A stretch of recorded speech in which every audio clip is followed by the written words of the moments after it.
కర్నూలు జిల్లా ఆలూరు నియోజకవర్గంలో ఎన్డీఏ కూటమి చెప్పిన మాట ప్రకారం అవతాతలకు ఇంటి వద్దకే వెళ్లి 7,000 రూపాయల పింఛన్ ఆలూరు నియోజకవర్గ టీడీపీ ఇన్ఛార్జి వీరభద్ర గౌడ్ అందజేశారు. ఆలూరు పట్టణ 2వ సచివాలయం నందు ఎన్టీఆర్ భరోసా పెన్షన్ పంపిణీ కార్యక్రమంలో పాల్గొని అర్హులైన ప్రతి ఒక్కరికి కూడా పెన్షన్లు అందజేశారు. ఈ కార్యక్రమంలో మరియు ఎంపీడీఓ, ఈవో, ఆర్డీఓ, సచివాలయ సిబ్బంది మరియు టీడీపీ నాయకులు మరియు కార్యకర్తలు భారీ సంఖ్యలో పాల్గొన్నారు. ఒక పండగ వాతావరణం, ఎన్టీఆర్ భరోసా కింద పెన్షన్ల పంపిణీ. మరి ఈ కార్యక్రమంలో వచ్చిన అధికారులు, కార్యకర్తలు, నాయకులు, పెన్షన్ పొందే వారు అందరికీ పేరు పేరున నమస్కారం.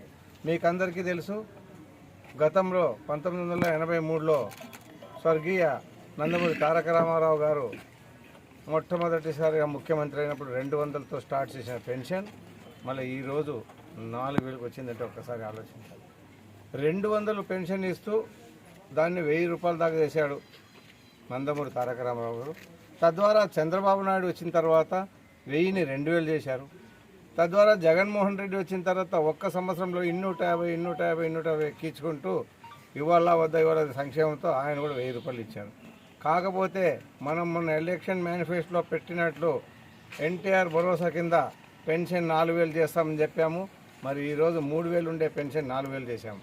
అదేవిధంగా గతంలో 3 నెలలు ఏప్రిల్, మే, జూన్ ఆ బకాయిలు కూడా 3,000 ఇస్తూ ఈరోజు 7,000 రూపాయలు పెన్షన్ ఇస్తున్నాం.